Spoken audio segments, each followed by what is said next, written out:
very powerful, very strong country, China. It was an outstanding group of decisions. I think that was made. A lot of decisions were made. There wasn't too much left out there.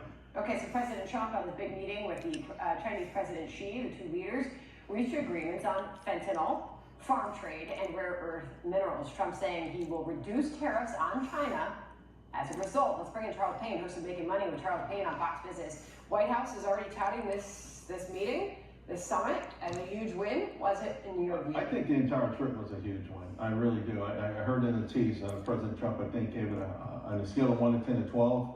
I think within the parameters of expectations, that's a fair grade, because this is an extraordinarily complicated situation, and in part because we've allowed ourselves. We always talk about destinies for empires, how the Roman Empire, and all the other empires that have ever existed.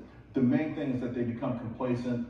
They start to get lazy. We've been that way we were that way for a long time, and while we were in that state, China rose, other nations have risen. And now President Trump is not just trying to fix things for the future, but the fact is that these countries, particularly China, have a lot of momentum.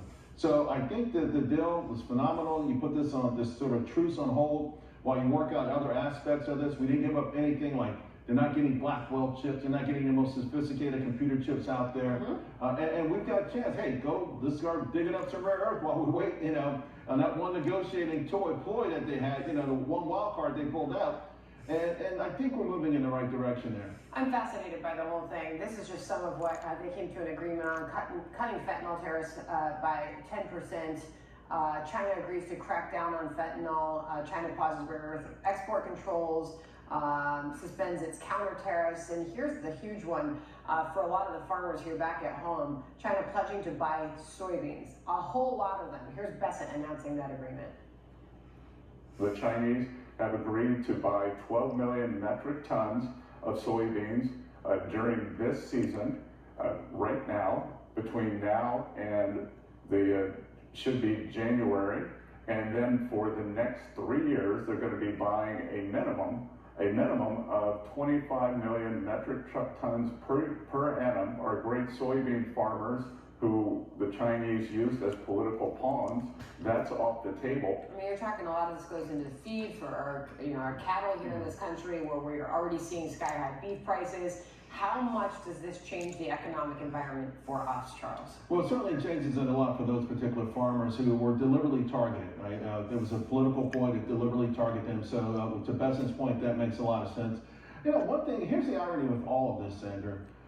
Go back to April, May, all the hysteria, the market's crashing, Liberation Day, it's the end of America. By the way, look at the big board, a record that is here today. Right, it's the end of America, exceptionalism. Instead, foreigners own more of our stocks than they've ever owned before. They own more of our assets than they ever owned before. They want access to our country more than they've ever wanted it before.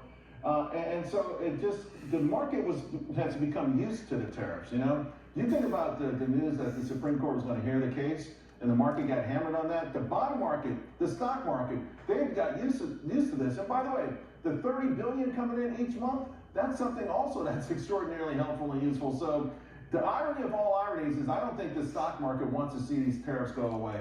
What we were able to do with these Southeast Asian countries at 19%, 20%, you've got it there. There's no more guesswork. You know how to work with that. It's phenomenal. I think it's working out. Not as fast as some people want it, but also some people want it was completely unrealistic. There was no doubt. There was a lot of deals made there that affect a lot of money right here at home. Yeah.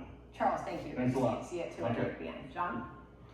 Sandra, Democrats divided over the future of their party. Maria Harf and Kayla McGee-White on that, and the incredibly tense interview that Kamala Harris just gave. Wait till you see it. Looking forward to that. And